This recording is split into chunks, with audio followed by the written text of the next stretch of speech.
Hey, one more thing before you go.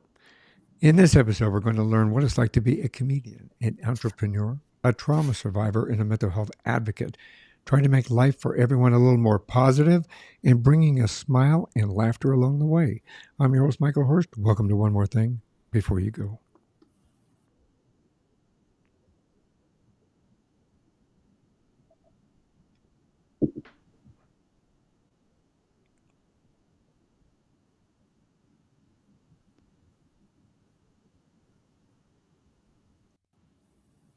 My guest in this episode is Christyann, better known as C.A. Kanooble.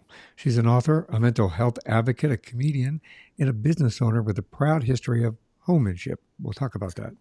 Hitting a major turning point in her life, she launched a mental health project called Mentally Kill, it connecting patients and advocates, doctors and therapists from all over the world, but more importantly, within herself. She's been a stand up comedian for the last 3 years and recently launched a podcast based on a book she wrote in her early 20s called The Hoe Handbook. We're going to learn her journey, how she got to where she is today, and how she can help you. Welcome to the show. Hi, thank you for having me. Krista, you got an amazing journey. You've really diverse. You got so many fingers in the pot. You got all these different things that you're doing, and you manage it all with a smile and laughter. And I appreciate that.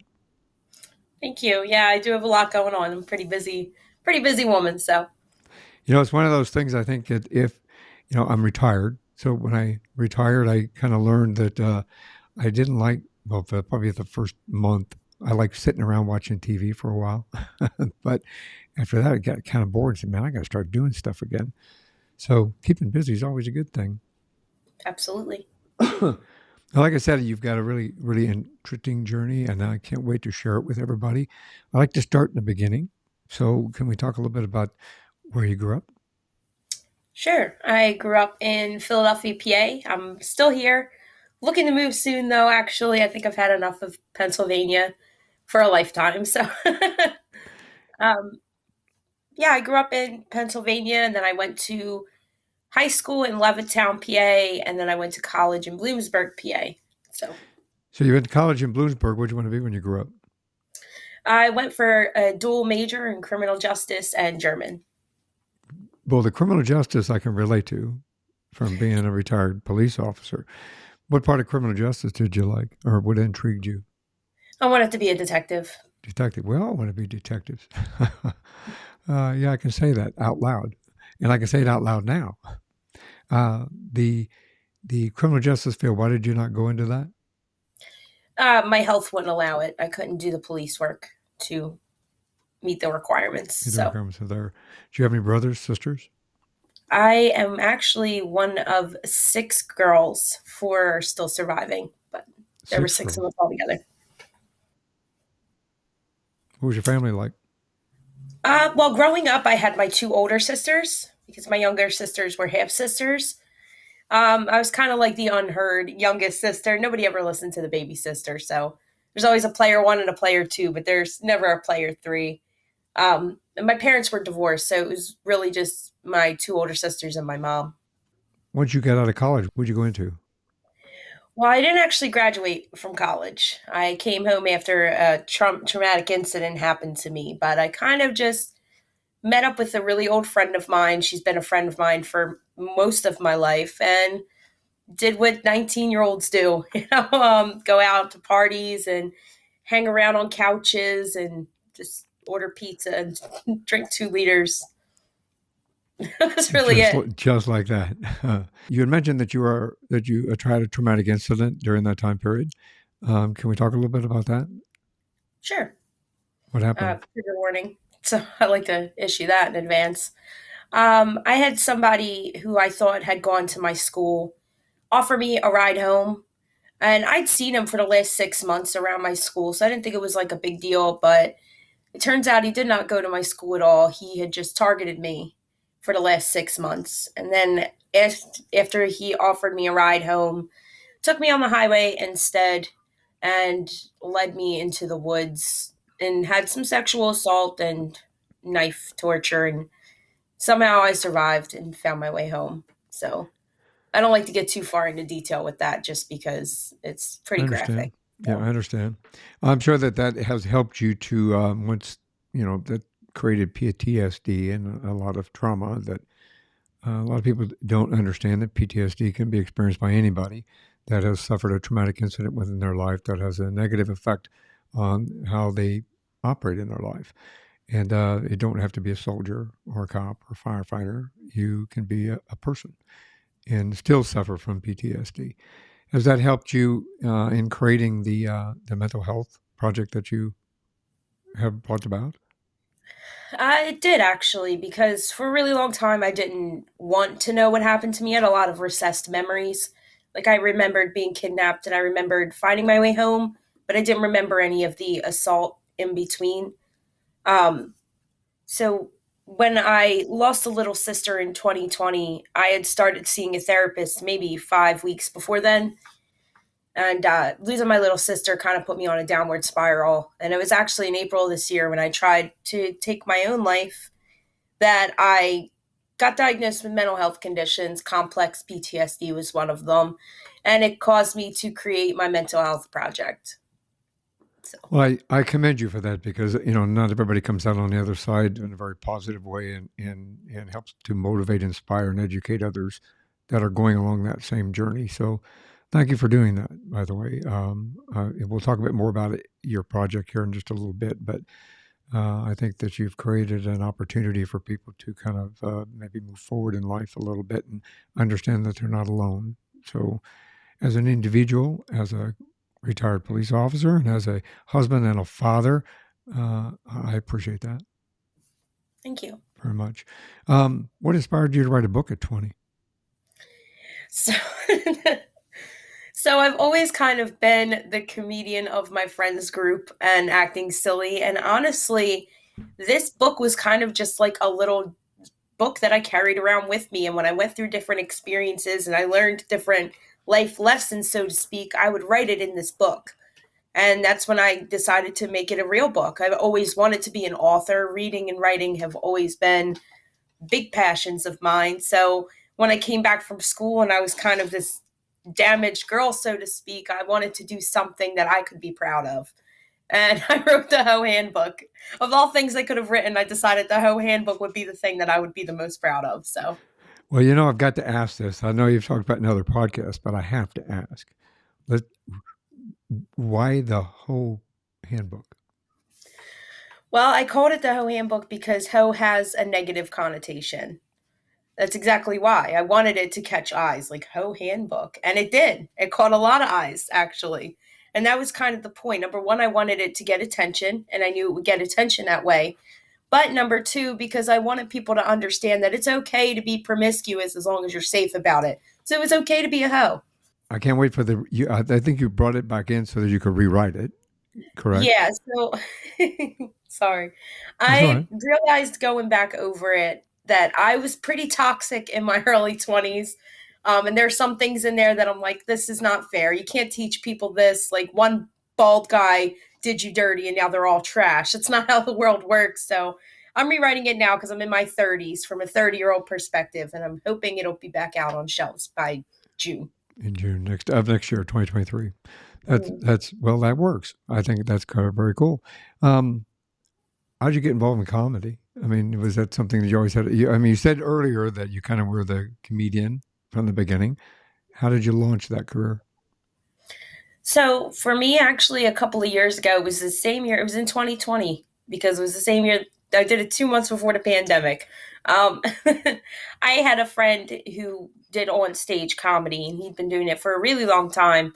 And we actually had just reconnected on Facebook, back and forth messaging. And he had a venue where they did stand up comedy. And he said, well, why don't you come out on stage and give it a try? And my family was real supportive, like, yeah, get out there, go do it. So I did, and it did good.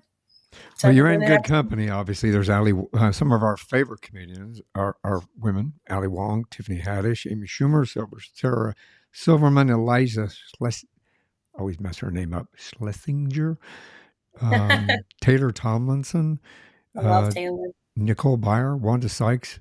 I mean, some of our favorite. comedian. So you're in good company when you did that, when you took that or embarked upon that. What's it like being on the road? Well, I don't do really on the road, but Uh, I have traveled for comedy, but usually it's within, like an hour or so drive just because I have a 10-year-old, so I can't just, Up and leave. yeah, I can't just up and leave at any time. Yeah. Unfortunately, it'd be nice, but I actually am hosting my very first show of my own in December, so I'm pretty excited about that. How do you come up with material? Life gives me material, and I just put it into words. Honestly, usually I use kind of like my Hoe Handbook for now because for me, I wrote a 45-minute set out of that, and I've never gotten to do the full 45 minutes, so I've kind of been playing around with that. But I mean, again, I was the youngest of three girls for a single parent, and there's enough material in that for hours of stage time. So, I would imagine. I have two daughters, and my youngest always felt her oldest, her older sister took all the spotlight from her. We were very fair with both, just to be on the record, since everybody's listening and watching. But she always felt that way, just a little bit. I mean, I think as a parent, when we have more than one kid, we try our best to equal it out.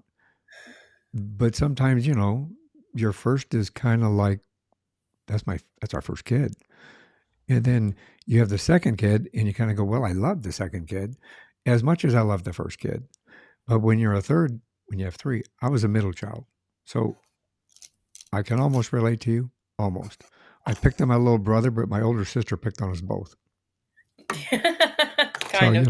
Well, for me, it was like my two older sisters were like the best of friends, and I was not. So, well, my older sister and I are actually very, very close now. My younger brother and I, that's a whole different story. Um, when I ask you this, is it hard as a woman to break into comedy? I don't think so. Honestly, I think it's pretty even as far as I've seen. I mean, you deal with a lot of like sexism, true, and Right. like perverts, to be fair, but other than that, I think it's pretty cut and dry Well, when it I comes to think mainstream, and I've spoken to some other female comedians, and they think that at this day and age, it's more acceptable, and things are really come a long way since Mrs. Maisel, when it was difficult for a woman to come onto the comedian scene and difficult to break into the business. Do you book yourself? Yeah, I mean, honestly, I normally you would do, open mics and things like that. People would book you based on open mics, but I don't leave my house. So people just book me just either from what I post on Facebook or just because they've seen me in other shows or just recommendations. Do you have aspirations to go outside of Pennsylvania? Well, I mean, I have done New York, New Jersey, Florida, and have I done Delaware? I don't think I've done Delaware actually. I've gone to shows in Delaware, but I haven't done it Delaware yet. So But I go I ahead, was gonna say please. I do plan on branching out more. So Um, I know that the East Coast is probably full of comedians. Do you think it was more difficult to be a comedian there, or maybe come to the Midwest? I think it is a lot more difficult actually because the problem with especially where I'm at, Philadelphia, everything is kind of like clicks. It's like the same faces on flyers all the time for the same places, and it's never anything different. And it kind of just, I don't want to say it's hard to get in with that. It's just like, do you want to get in with that kind of crowd? Mm. Because for me, it's a no. I don't want to go somewhere where I've seen the same faces on flyers for the last 6 months because nobody's buying tickets to go somewhere like that. What are So your aspirations as far as comedy? comedy is just fun for me. It's not something I ever thought I would make good money off of. It's not something I thought I'd live off of. I don't want to be a starving artist. So, Been you there, done know, that. Understand. um, I mean, it's not to say if something ever came out of it that I would turn it down because that is not true. But at the same time, I have other things that I'm working on, and I have a child to feed, so I have to work. Let's talk about your project, and why do you call it a project? Well, because initially it started as a podcast. When I left the hospital and I got my diagnosis, I was kind of by myself. They didn't really give me any information on the diagnoses, multiple, that I had. And I spent like hours on Google just searching different web pages, trying to find out like who I am with these conditions. And I didn't think that was fair. So I created an informational podcast that has little 20-minute episodes with each of the 12 main mental health conditions to kind of give you just enough information to where you're not sitting there all day. You know, not everybody wants to sit there for 45 minutes and Mhm. hear straight facts about a condition. They want to know what it looks like in you, what it looks like in me, how not to trigger somebody, and that's about it. That's what they want to know.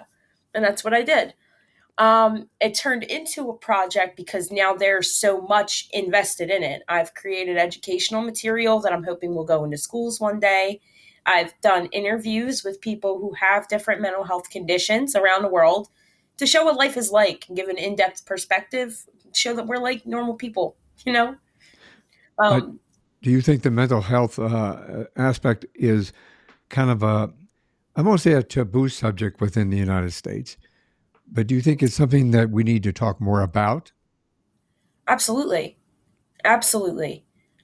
There a lot of the times, and if you've noticed, there's been an increase in suicides. The reason is because we don't know what the signs look like. We don't know when to reach out. And people who are having suicide ideation or have made a plan aren't exactly looking to reach out to people. It is very hard in those moments. I know because I've been in that moment. It is very hard to want to reach out to someone. But if we educate more on what these signs look like, then we may be able to stop even more suicides from happening. We may be able to stop it at suicide ideation before it turns into a plan. So help us understand. So, that, I mean, I understand what it is, but help our audience understand what suicidal ideation is, please. So, suicidal ideation is where you're having thoughts of suicide. It's not necessarily, there's a fly in here, driving me nuts, sorry. It's not necessarily where you're starting to make a plan and you start to sell your stuff off and things like that, where the real signs and symptoms start to come up for other people to notice. This is just where you're having the idea that you don't want to be here anymore.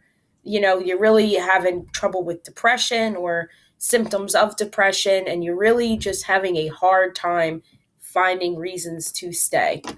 That's where suicide ideation is. Now, do you, that brings up, I think, another question in regard. We're very familiar with, I think overall, people are familiar with certain types of mental health, depression, anxiety, bipolar. Those are things that are talked about mainstream and talked about on a regular basis mainstream. We as a society don't necessarily like to talk about these things out loud.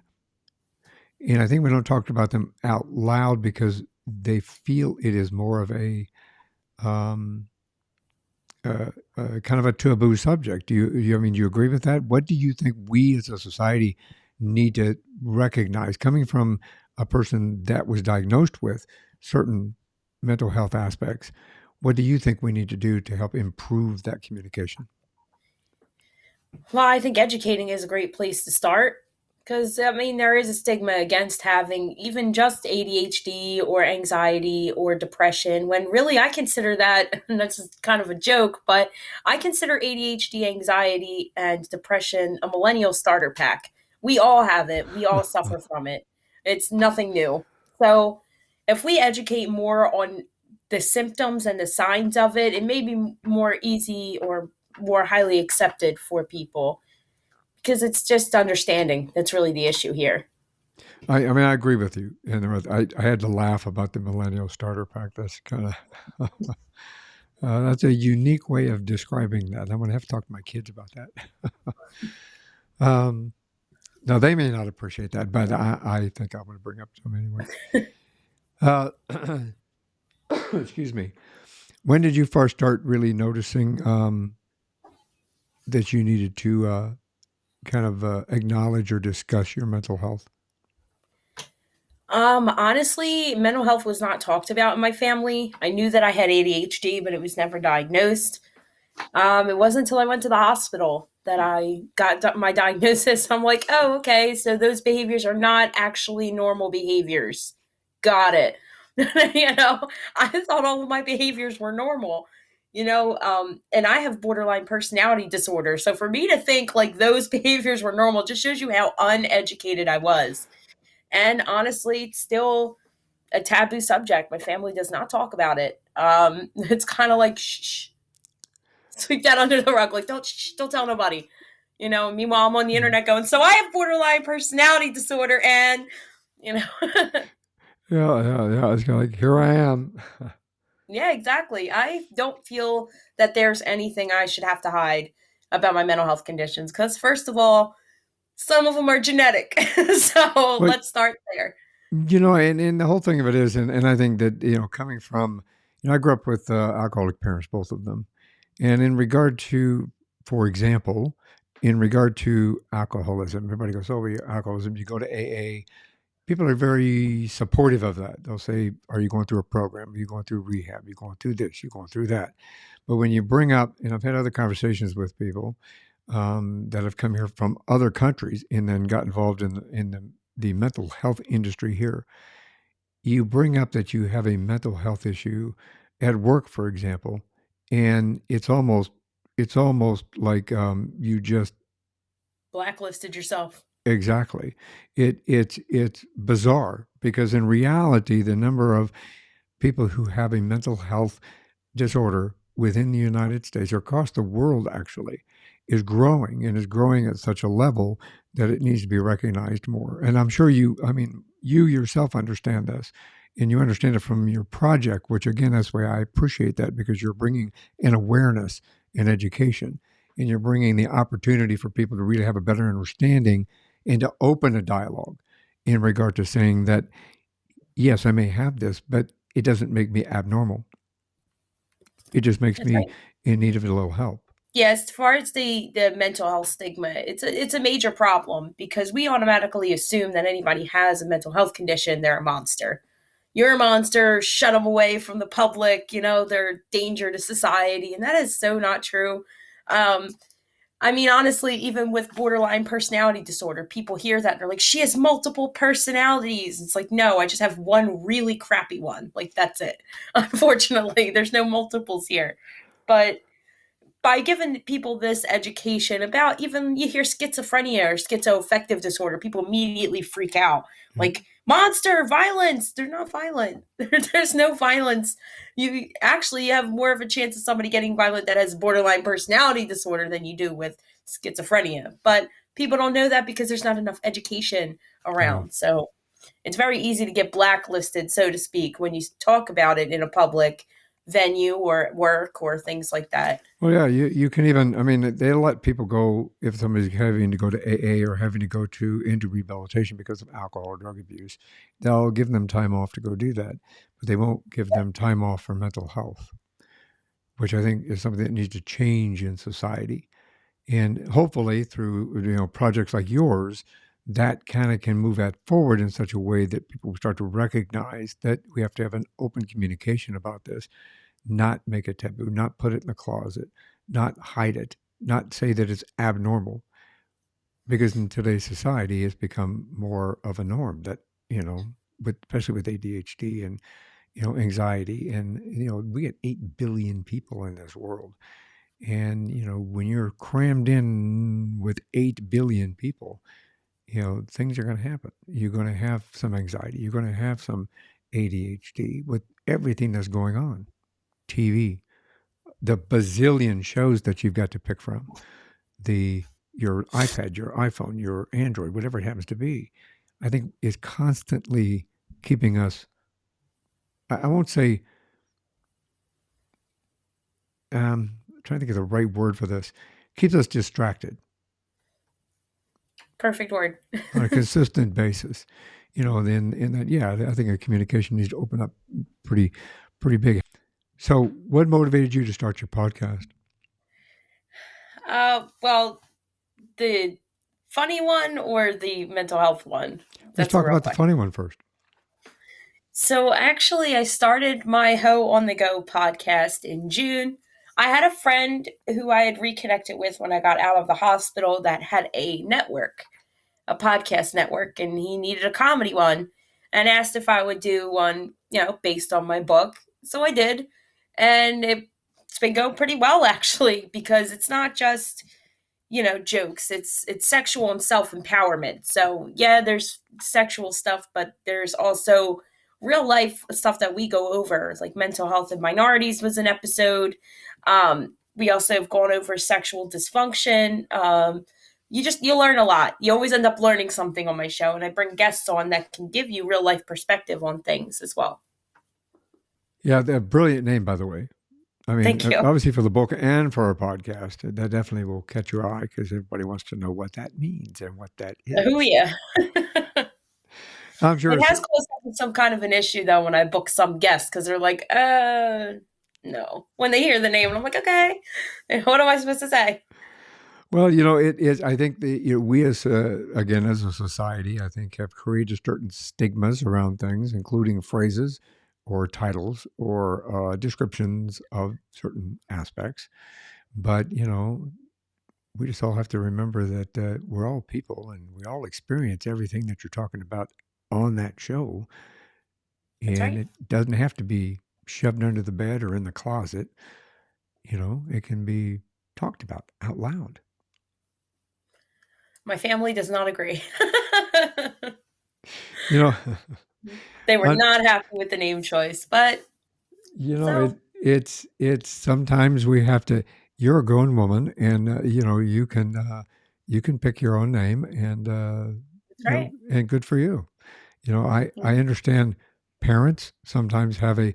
I'm a parent myself, so I have to be careful how I say this. Sometimes parents can be judgmental for the wrong reason. That's true. For the That's wrong true. reason. And if you're helping people, which it sounds like you are, in the episodes that I've listened to, you are perhaps passing on education, information. You're sharing that people aren't alone and that, there are some solutions. Then, yeah, it's all good. Thanks. You're welcome. Somebody gets it. In regard to the mental health project, the Mentally Kills, how'd you come up with Mentally Kill? Pardon me. How'd you come up with that name? So I came up with that name by looking at it this way. If I see three books on a shelf and one is called NAMI, let's say, and one's called CPTSD, and then one's called Mentally Kill, I'm going to reach for Mentally Kill. It was meant to catch the eye. And I know it's very in your face. And that was kind of the point. It's kind of like How on the Go. It was definitely something like, what is that? And now you want to know more. But it's also because the mind can kill. And a lot of people don't realize how serious mental health is and how serious it is that we inform more people about mental health conditions. If you don't mind, can we talk a little bit about your mental health and how it was diagnosed? I know you said you went to the hospital. I Did you go to did. the hospital because of suicidal ideation, or you had attempted and then you I, ended up in the hospital? I made an attempt. Made an And attempt. in PA, when you make an attempt, they take you from the medical hospital to the mental hospital. Yeah, I think that's pretty standard across the United States. It usually we Yeah. did it. In Colorado. Somebody went in for 72 hours and got evaluated, and this kind of thing. So I'm assuming the same type of situation. Yeah, but I was there for 2 weeks. So Over 2 weeks. Wow, wow. So I'm assuming then you went. They talked to a psychologist or a psychiatrist, and within that arena, it allowed you to kind of express where you were coming from, and had you realized before that time period that you had suffered any type of mental illness? well, I knew I had borderline. I knew that straight from the jump just because of behaviors that I had and research that I had done. I knew that I had borderline and I knew I had ADHD growing up. Depression off and on. I mean, kind of for everybody, but I knew I also had PTSD just because I had flashbacks and stuff. What I didn't know is that I had actually CPTSD, which is complex post traumatic stress disorder, just a little more symptoms. They did diagnose me with psychosis, but that's not something that I kind of agree with. I guess you could say I'm looking to get reevaluated. That's just because of my behavior when I first got to the hospital. But when I first got to the hospital, I spent between 30 and 40 hours in the waiting room because they didn't have a room for me yet. And in those 30 to 40 hours, I had nothing to do but think about my trauma, and I You spent, unlocked. pardon me, you spent 30 to 40 hours in the waiting room Yeah, yeah, that's how it is sometimes.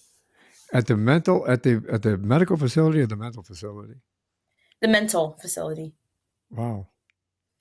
Yeah, and they take your phone as soon as you get in there, so you have nothing to do but wander around and really think about things. And it was the first time I was by myself without any distraction since my trauma. So, um, Oh, that's yeah, it great. was not good, not good. No, I think, I mean, personally, I think that would create an environment for more detriment Yeah, it being was thrust into definitely, something like that. it was horrible. So, Well, I think that once you came out of that with a better awareness of where you stood in possibly what issues that you had to manage, did you set in place a plan how to get those managed, or did they set that up for you? they were supposed to set that up for me. They did not. Honestly, they didn't really set up much of anything for me. So it was just kind of like, here you go, out into the world you go, That and sounds like heavy on another med. detriment.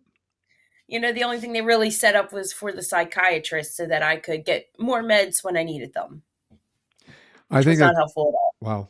I think that's an I personally, this is my opinion. I'm not a medical doctor, but I think to me, but I have dealt with I have dealt with mental health issues as a police officer, which nowadays are really starting to really focus on that because of other incidents that have taken across the United States, where they feel that we need a better understanding of how to deal with and handle responding to mental health situations.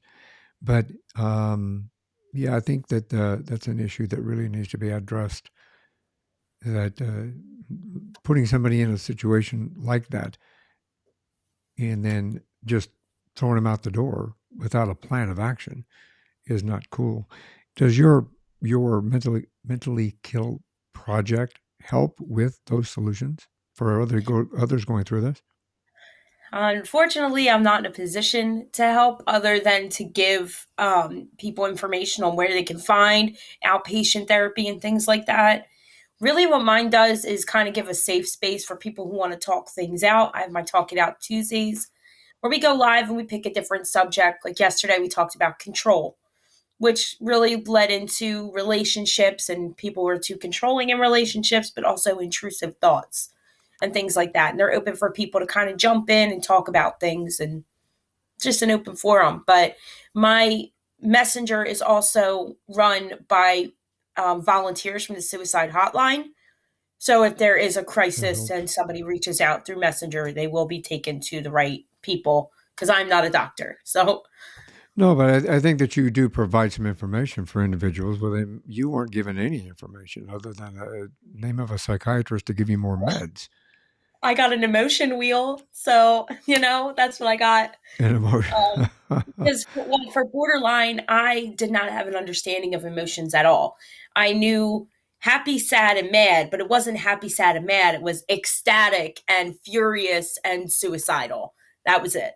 So Hmm. I literally had to sit and learn kind of all of the emotions again, because I either felt too much or I felt nothing at all. So that's a borderline.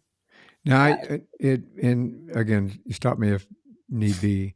Yeah. Do you think? And again, I grew up with dysfunctional parents. Both my parents were alcoholics, and from that perspective, we all had our own issues. My brother, my sister, and I had issues that had come from that, including homelessness and not being able to enough food in the house, any number of things, the fights, the arguments, domestic violence.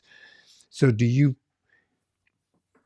feel that your environment may have contributed to any of those issues? My borderline, definitely. And it's not to villainize anybody because my mom Right. was not an alcoholic. She was not on anything. She was just a single parent and had to work a lot. And unfortunately, that meant some of my emotional needs were not met. Just because she couldn't be there. She can't be in two places at Right. once. And my dad was not around. Um, so for me, that helped a lot with abandonment issues, which comes with borderline as well, because especially when I didn't see my dad for 10 years. So, from the age of 5 to the age of 15, there was no dad. My mom had boyfriends, but we won't even get into that. It's not the same. I understand When I all that. finally did have my dad start to come around, my dad would be late all of the time, or he'd say he's coming and then not show up. And things happen. It wasn't intentional ever that he Mhm. did that, but it led to issues with me because now if somebody is late, I trigger, you Right. know, uh, like they're not coming, and now I'm what's called splitting to where like I had this person on a pedestal and now they're a monster. They're an absolute villain in my story, and I must destroy them, so to speak. Not literally, but We're speaking yes, yeah, figuratively, figuratively. theoretically. And I understand that. My parents divorced also when at a young age. I lost my father when I was 15 years old.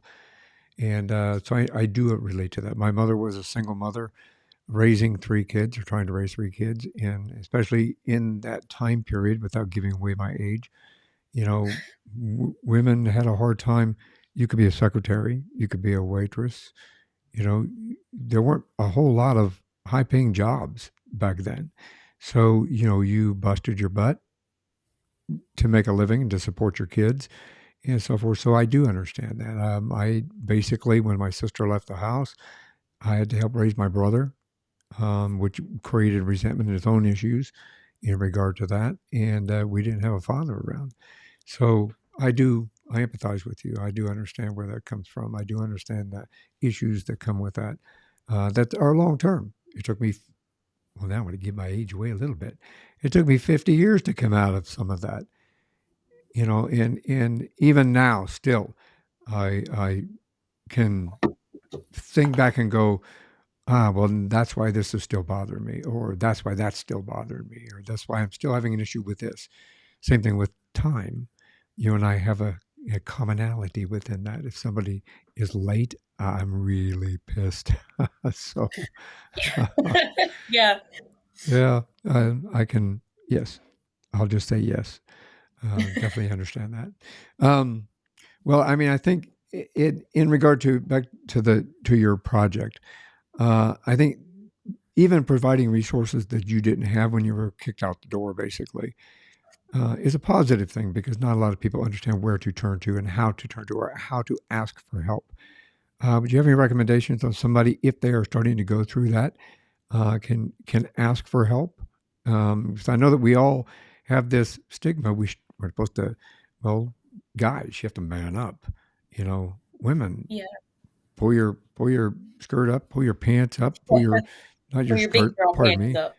Exactly, and get over it, so to speak. How can somebody reach out and ask? Honestly, the best way is just to go on social media and ask. there's no there's nothing to be afraid of. The people that you have on your social media are your friends, right? Your family.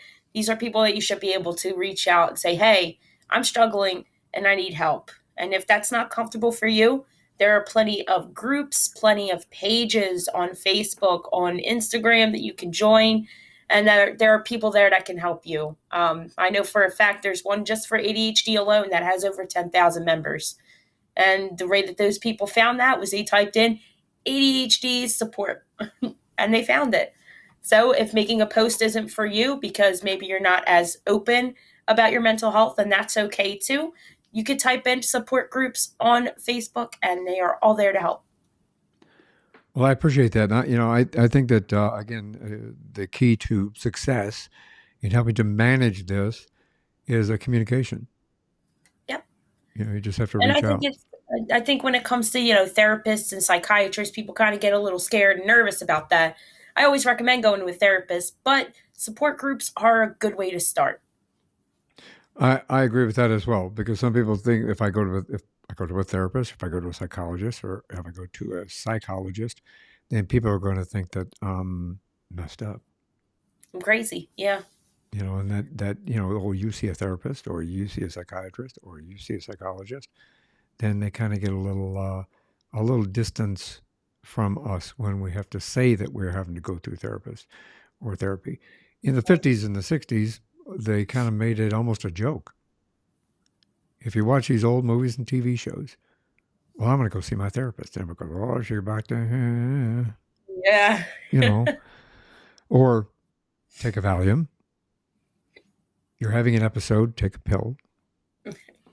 Yep. Having an episode, take a pill. Having an episode, take a pill. I'm sorry to say that it is still like that, except now it's lithium instead of Valium. There you go. Take some lithium. So, Exactly. They just exchange one for the other.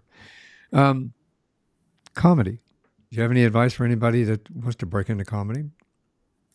just do it. That's really it. I know so many people are like, oh, I would love to do it, but no, but find some stage time, find an open mic, grab a mic and do it. Because believe it or not, the comedy community is very supportive of newcomers. Always. You will never get booed off the stage. You will never hear, you shouldn't be here or anything like that. It will always be pretty welcoming. So I always suggest to just do it. How do you handle hecklers? How do you what? Handle hecklers. How do I handle? You make a joke out of them. That's the worst. That's like the best thing you can do for people who are heckling is to include them as part of your act. Because now, number one, that's really what they wanted when they're heckling is to feel included in some way. But number two, if they didn't, you're bringing a spotlight on them as a heckler, and nobody ever wants that. So, always my biggest piece of advice is just to include them in your act and roast them like a pepper. Brilliant. I like that. Brilliant. I would like to talk about how somebody can get a hold of you and whether or not you want to see you as a comedian. Watch your videos. Again, they're pretty good. Thank you. Get a hold of you through your mental health project and or listen to your podcast. How do we get in touch with you? So, to find more about me and all of my projects, you can go to cakanooble.com. That's CAKANOOBLE.com.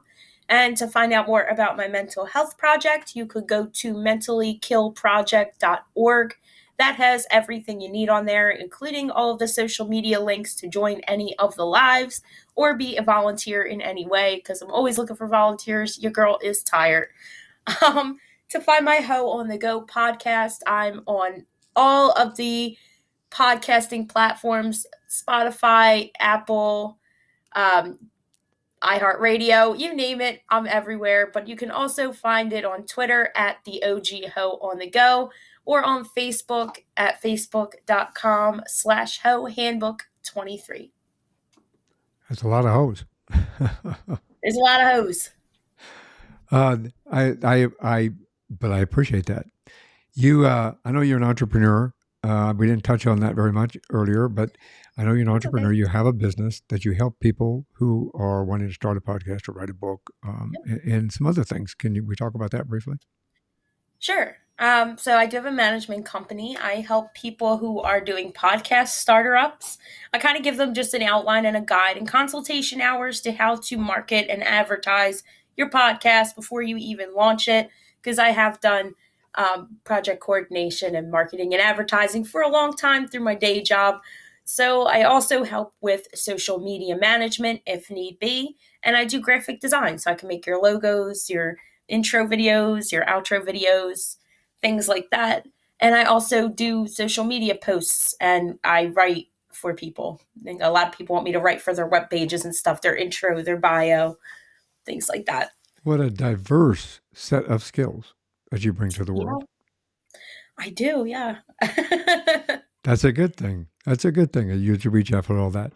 Well, I will make sure that all of those contact information is in show notes and on the webpage dedicated to our episode, so that everybody has easy access how to find you. I know that your book is going to be rewritten. You're trying to get it released for, just to reiterate, released for 2023 by June.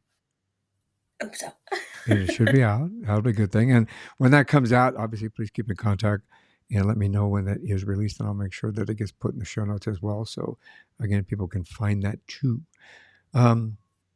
This is one more thing before you go. So do you have any words of wisdom you can share? Sure. So especially when it comes to mental health and just people in general, we spend a long time wearing a mask just to please the people around us, whether it be our family, our friends, our coworkers, things like that. But I'm here to tell you that one of two things are going to happen when you wear a mask. Number one, you're either going to become that mask and you're going to feel like crap, or number two, that's going to eat you alive and you're going to feel even more like crap. So do not fake anything about yourself. No faking appearances, no faking smiles, no faking orgasms, no faking anything. Be real, be 100% authentic and true to you, and the right people will love you no matter what. Brilliant words of wisdom. Thank you for sharing those. I really appreciate it.